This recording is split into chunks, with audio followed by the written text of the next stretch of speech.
Эмбүк төлөвлөж байна. Зохиолч Мигель де Сервантес. Кехот ноён. Кехот ноён элдэж Пансын Санчо хоёрын ярьсан хөгтөө яриаг өгүүлсэн 8 дугаар бүлэг. Тэр хооронд ламдрын зарцад баахан өнгүүлсэн Пансын Санчо босож эзнийхээ тулдаж байгааг анхааралтай ширтэж бурхан тэнгэрт хандаж миний эзэн Кехот ноёныг ялуулж арлыг эзэмшүүлж хайрл. Тэгвэл өчүүхэн элдэж миний бие эзний амлсан ёсоор тэр арлын амбан болох ёстой юм шүү гэж мөргөн гуйж байлаа. Тулалдаан дуусаж Кехот ноён ажнаа руугаа алхахад Санчо гүн очиж дөрөөнөөс нь барин түүнийг мориндоо мордож амжаагүй байтал босоо сөхрөнд сууж гарын шүүрэн авч хүнсээд өгүүлрүүн. Эзэн ноён Кехот минь намайг саяын ширүүн тулалдаанаар эзгэнж авсан арлынхаа амбан болгон сойргож хайрл. Уг арал хичнээн том байлаач гэсэн дэлхийн ертөнцид байдаг ямар ч амбанаас дутхгүй захирч би чадна. Кехот ноён түүний хариунд Санчо минь иймэрхүү адал явдал бишгүй тохиолдно гэдгийг мэдэж ав. Энэ бол замд тохиолдож байгаа адал явдал болохоос биш арлын холбогдолтой адал явдал биш. Бас тэгээд ийм адал явдлуудад тархиа хаглуулах, чихээ тас завчуулахаас илүү гэмтэл чамд тохиолдохгүй гэдгийг чи ямагт санаж явах хэрэгтэй. Явж ил байвал чамайг амбан болгох байтугай түүнээс том хэрэгэмд хүргэх болцоо олгох адал явдал бишгүй тохиолдно хэмээлээ. Санчо Кехот ноёнтой халуун талархал илэрхийлж хуйгийн гаднаас гарын дахин үнсэж сугдаж мордуулаад өөрөө элжгэндээ мордож эзнийхээ хойноос сажлан явхад эзэн нь нөгөө жуулчин эмэгтэйчүүдтэй үг ярих байтугай салгаас гүйцэтгэлгүйгээр дэрэгдэх шугуу руу алхлуулан орлоо. Ажнаа гэвгэнт хачин хурдлан ухсхийсэн тул Санчо элжигнийхээ хар хурдаар давхивч гүйцэхгүйд хүрч бүр сүүлдээ хүлээ гэж эзэндээ хашгирлаа. Кехот ноён ядарч сулдсан элдчийнхээ үгэнд орж мориныхоо амыг татхад элдч нь гүйцэж очоод Эзэн минь ээ, би танд нэг зүйлийг айлтгая. Ямар нэгэн сүмд очиж хорогдохын биш үү дээ. Таны тулдсан хүнийг бид даанч хөөрхий болгоод орхилоо. Айгүй бол биднийг цагдаа нар бариад авна. Баригдаж гэм ясаар сойр болж байж л мултрах болно гэлээ. Дуугүй аялж яваа мордныг хүн алж хүрээ таллаа гэж шүүхэд шилжүүлж байсан гэж чи хаанаас дуулж ямар номд уншив хэмээн Кехот ноён асуулаа. Хүн ална гэдгийг би энэ насандаа үзээгүй ба сонсоогүй юм. Харин шилийн замд зодоонуудын хийсэн этгээдийг цагдаа нар толгойг нь хилээд өнгөрөөдгүй юм гинлээ гэдгийг л мэднэ. Бусд нь надад хамаа алга гэж өчлөө. Нөхөр минь бүү зов. Би чамайг цагдаа байтугай дээрэмчний гараас ч суглаад авчих чадна. Ингээд чи шударгаар хэл. Ер нь над шиг эрлэхэг мортон энэ тэнд байсныг чи олж үзсэн үү? Үнэн дээр над шиг эрлэхээр бие хамгаалж урлагтай цавчдаг бөгөөд дайсан этгээдийг самбаалаг өнгөрүүлж чаддаг зориг хурц мортон байдаг гэж ном зохиолд уншсан уу хэмээлээ. Би бичиг мэддэггүй болохоор үннийг хэлэхэд энэ насандаа ганц ч ном уншиж үзээгүй. Харин тань шиг ийм зориг төгс эзэнд албааж үзээгүй бөгөөд тань шиг ийм баатарл гэрийг миний хэлдэг ёсоор цагдаа нар л тамалчихвэ гэж үнэхээр бодож байгаагаа тангаргалъя. Өршөөлт танаас нэг л зүйлийг хүсье. Та одоо бие эмнэх хэрэгтэй байна. Чихний чинь цус тогтохгүй байна. Миний туламд жаахан цагаан төрхмөл ба бамб бий гэлээ. Хэрэг би Фиербрасын Google саунд хийж авч харахаа мартсан бол ийм тийм эм тангийн шаардлага гаргал байсан биз. Энэ Google-с нэг л дусал байвал эм тан цаг хугацааг их хэмдэг юм шүү гэж хэллээ. Ямар шүү савтай яадаг Google үлээ гэж Санчо асуулаа. Энэ Google-ийн жорыг би зээжээр мэднэ. Энийг байхад өвхөн чихэж айх хэрэггүй. Ямар ч шархыг эдгэж болно.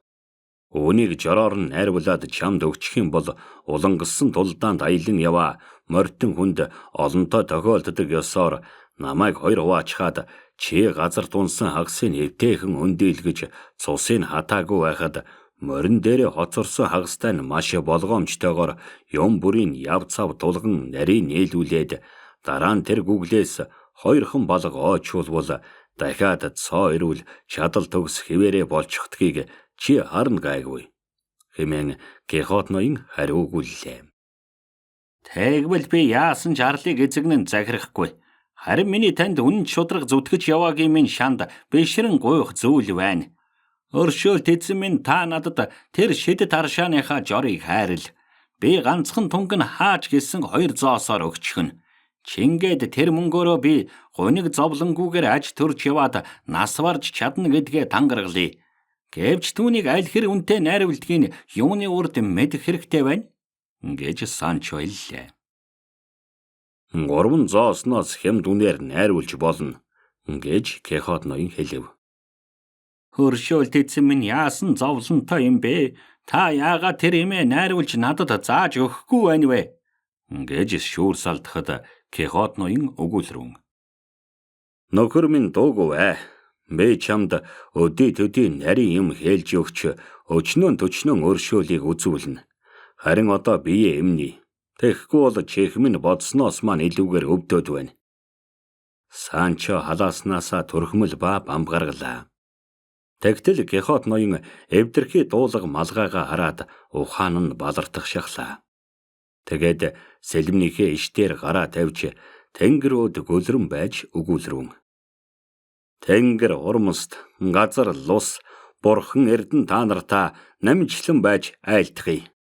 Би өнөөдрөөс хойш тэр өөрийн ач Болдвинийхээ ам алдсны дараа өшөөг нь авна гэж андгаалсан Мантваны их язгууртан адилаар амьдрна. Тухайлбал хоол идэхдээ ширээ бүтээхээ цээрлээ. Бас юу ч билээ түүнийг цээрлээ. Юутаач гэсэн намайг ингэж гутаасан тэр Бискай хүнээс өшөөгөн аван автлаа энэ бүхнийг цээрлээ.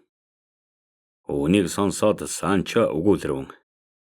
Эзэн ноён Кихот минь тэр морьтон нь таны зарилгийг дагаж Тобосын Дулсиня хадан дээр очивол таны өмнө хүлээсэн үүргээ биелүүлсэн байх учраас шинээр гим гаргахгүй бол өмнөх явдалд нь дахин шийтгэж боломгүй мэд санагдах тул үүнийг болгоон сойрох мó. Чиний бодол санал туйлын зөв байна. Ингэхлээр би түүнээс өшөө авна гэсэн андгаагаа буцлаа. Чингээд оронд нь миний үн шиг үдсгэлэнтэй дуулга малгайтай өөр ямар нэгэн морьтноос малгайг нь булааж аван автлаа. Дээрх зүйлийг цээрлэе гэж шинээр андгаа тавина. Санчо минь, чи намайг хоосон ам ярьж байна гэж битгий бодоорой. Ийм явдал ганц надад тохиолдож байгаа юм биш шүү. Яг ийм явдал Мамбринд тохиолдож Сакрипантыг үүлийн эдлүүлсэн төвхтэй юм. Хаяа эзэн минь, та ингэж элдв янзаар андгаа тангараг тавихаа болоо. Эн чин сэтгэлд нүгэл хураалгаж бие махбод зовоохоос өөр ашиг алга. Та бодолдоо бидэнтэй дуулга малгайтай хүн мөд төд дайралдахгүй бол яах вэ? Тэр болтол та тавьсан андгаа ёсороо энэ тэрийг зээрлэж тав алдаж явах гэж юу? Дандаа бүхэл унтаж хээр хонж бас бус зовлон гэдэлж Мантваны тэр муу үгсэн язгууртан өвгний амлсан бүхнийг биелүүлэх гэж та өнөөдөр андгаалж байх шив. Эзэн минь өршөөн сойрох. Энэ замаар туулга малгай өмсөх байтугай нэрийн ч сонсоогүй зэр зэвсэггүй тэрэгчин тууварчин хүмүүс явдаг юм гэж Санчо шүүр салдан өгөллээ. Чи энд үрч байна. Одоо 2 цаг болоогүй байхтал аль нэгэн уулзвар дээр өдөө төдий зэвсэг бүхий хүмүүс дайралдана хэмээн Кихот ноён татгалзсан өгүүллээ. За яах вэ? Таны айлцснаар болтугай. Амбид аюул багтайл өнгөрөх болтугай. Бас миний хүсж яваа тэр арлыг л бушуухан эзлэх болтугай. Дараа нь үгсэн чамаа алга гэж Санчо хэллээ. Санчо минь, энэ тухай санаа битгий зов гэж би чамд хэлсэн шүү. Арл эзэмшвэл дайн юм уу, собраад эс шиг гүрэн эзэмшин. Айгүй бол хүслийг чинь хангах гэсэн юм шиг их газрын гүрнийг эзэмшчихвэл чи ёстой гэлаах үз. Одоохондоо энэ яриаг орхий. Үзээч богцонд чинь идэх юм байхгүй үз. Жаахан юм идчихэд нэг шилтгэн олж тэнд хонж нөгөө чамд ярьсан гүглээ найруулахыг бодъё. Сайхуус минь чих минь үнэхээр их өвдөд байна. Гэлээ. Надад сонгон жаахан байслаг жимсний хэдхэн хатсан хальс бий. Гэвч тань шиг ийм сүр жавхлант морьтон энэ муусаа ямиг тоож зооглохгүй үз гэж Санчо хайлтглаа. Чи энэ талаар мөн ч өчүүхэн мэдлэгтэй байна. Санчо минь аян дайны морьтон гэдэг чинь сарын туж хоолгүй явахыгаа буюу юу дайралцсныг эдэж чаддгийгаа эд шид тооцдог юм. Үүнийг чи ойлгох болно. Чи минь миний хэртэй ном зохиол уншсансан бол үүнийг огт гайхахгүй байсан юм. Би чамаас хичнээн их ном уншсан ч гэсэн аялан дайтагч морьтон хүмүүс өөрсөддөө зориулсан гайхамшиг сайхан найр дайллаг дээр эддэг шигээл амтд сайн хоолыг эдэж байх ёстой гэж бичсэн байхыг ёр олж хараагүй юм байна.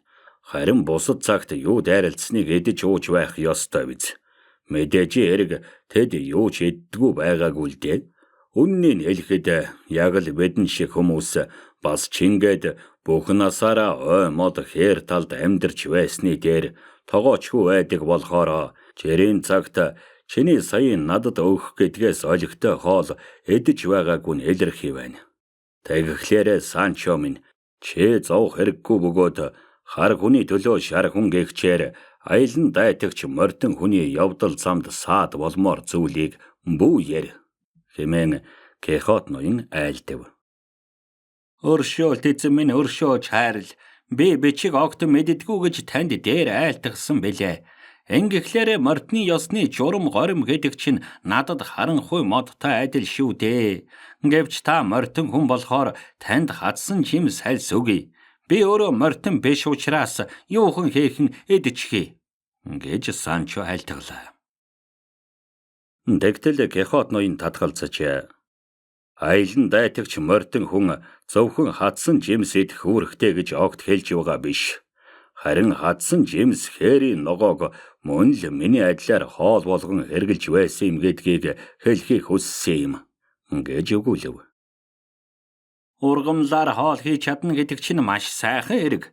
Тэгэхээр таны энэ эрдэм бидэнд нэг цагт заавал хэрэг болно гэлээ.